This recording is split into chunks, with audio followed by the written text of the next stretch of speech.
So the backup alarm and the lights have been installed in the truck, and they're pretty much buttoned up. There's a few things that I'm going to do afterward. Just want to run them for a little while in case I have to take some apart, which I don't think I will have to take something apart, but I might have to. Anyway, so let's have a look underneath here. I used some pre-existing holes to mount that backup alarm itself. I don't like to drill holes in frames unless I have to. And there's plenty of places, and this cross member was perfect for that, and it keeps the alarm in a safe place and all that good stuff. You'll also notice that there is wire loom on everything here. And I highly recommend that anywhere you're having the wiring be outside the truck, you really should be using wire loom. That stuff that I have there is good for -40 to up to 300 degrees, and it's really inexpensive to boot. I got 100 feet of that stuff for less than 20 bucks delivered to my door. So there really is no excuse for not using it. So there's that. So let's go up to the front of the truck where the switches, and there's some stuff we're going to tuck in underneath as far as where the wiring is and pull that up. Show you how everything kind of works here. And hopefully we won't have to try to get you down out of the sun here. Try to hold my hand above it here. Yeah, here I am losing train of thought. We'll try to do this without firing it up. And even if I do have to fire it up, hopefully the buzzer for the air in the system doesn't go off. I have a small leak in the actual release valves for the tanks, which I'm going to put new valves on it. But I will not disconnect the buzzer. There's a reason why that low air pressure buzzer is there. I know a lot of people take those out, and quite frankly, I think that's kind of a stupid idea. That's just my opinion, though, and I understand why they do it, but I won't do it. Anyways, enough said about that. But let's just get this going. We'll turn on the power for the battery. Put the switch on. See? Nope, the tanks haven't gotten low enough yet. Incidentally, the switch is right where it used to be. This truck had, I believe it had the reverse.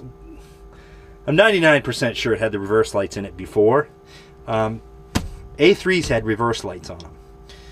And this had a hole for the switch, and it said alarm down here. You probably can't see it in the camera. And then it said backup up top here. Anyway, and there are some telltale holes in the bed in the rear that look like they might have been reverse lights. I'm not 100% sure. And I believe some of the first, I believe that the A3s had the same bed, then they went to the drop side bed. Don't quote me on any of that. I'm not sure about that. And I'm pretty sure an A3 bed is basically, it's just an updated A2 truck, so it'll fit on there. I want to get a drop side bed, and I want to turn it into a dump, and I want to shorten it down to about 9 feet because I want to put a box behind this backpack box on the back here to put all my gear in. But that's a future thing we will be doing. I'm going to do it. I don't know how long it's going to take me before I can do it, but I need to do it so I can use this truck properly for what I'm going to do for work and everything. So, back to the switch anyway. Alright. I've got this truck. Right now I've got it so the stop lights are on. Because if I leave this in the off position, this is the normal military switch. If I leave this in an off position, the buzzer's not going to, the backup alarm's not going to work. It acts kind of like it should, like, you know, for blackout purposes. So for most of you that know about the switch and how this works and how nothing works, including the brake lights, if you don't have the switch in that position. So anyways, enough of my babble. So we're going to push it down, and it should sound the alarm, and the light should come on, and we'll walk around the back of the truck and we'll show you that. Okay. So of course you can hear the alarm, and then the lights are on. Okay. Now let's go back up front here. and everything is quiet. The lights are off. I'm not going to walk back there to show you that the lights are off. But now we're going to put it in the up-on position, which is just the backup lights, and voila, we'll walk to the back of the truck again, and you will see that they're on. And I'll probably add a quick clip to this at nighttime just to show you, you know, how much they light up and all that good stuff. And basically, like I said, it's all buttoned up except for a few little things that I'm going to do later, just in case for some reason I have to take something apart, which I very much doubt. And probably I'm all set to button it all up and tuck everything away. But if I do that, then I'll find I have to do something. If I don't do it, then I'll find that I don't have to do something. But we'll end up tucking these up under and stuff like that. So also just wanted to do a quick update on something I keep forgetting to update you about. I got a pair of Iron Ridge boots a while back, and I did a video review about them. Unfortunately, those boots had to go back. One of the speed laces broke, and it had to go back. And they didn't have the boots in my size, and I wanted another pair, but I couldn't get another pair. So they ended up refunding my money. And next year, if they put those out again, then I'll probably pick up a pair of those because I really like them. Cabela's has always been real good with me about stuff I bought off them. If I have any issues or anything like that, they stand behind their product. So I highly recommend them. I still kind of recommend those boots, but I didn't get to use them for I didn't get to use them like I like to for a year.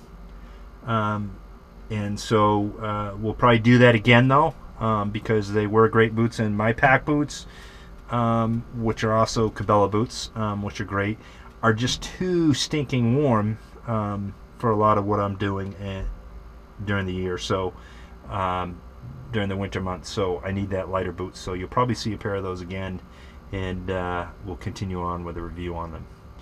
All right, so that's enough of my babble. Just wanted to update you on the truck.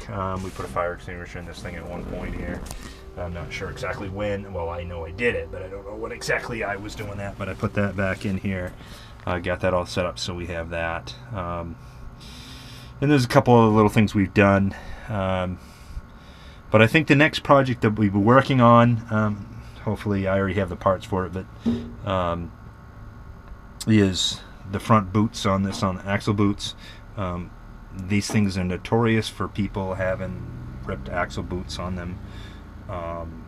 And I got some nice boots that should last, and we'll be installing those pretty soon here, and we'll video some of that, and a few tricks that are out there that you can do to install those and have less issues putting them in. They're not super hard to put in. I will tell you that from what I know, don't get the zipper boots. And when you're looking to buy a deuce and a half, that's one thing you should check, is to see if the boots on the front axles are ripped. And if they are, then that's not that uncommon, but you're probably going to want something off on the price. And there might be a little concern about the condition of that front axle, because if enough crap got in there and stuff, you could have some issues. But again, I'm going to say it's not that uncommon for those boots to be ripped. So we'll show you what the reverse lights look like when it's dark out. It's going to be a little loud though, because the air tanks are drained out. Let's see. There. Just turn that on now.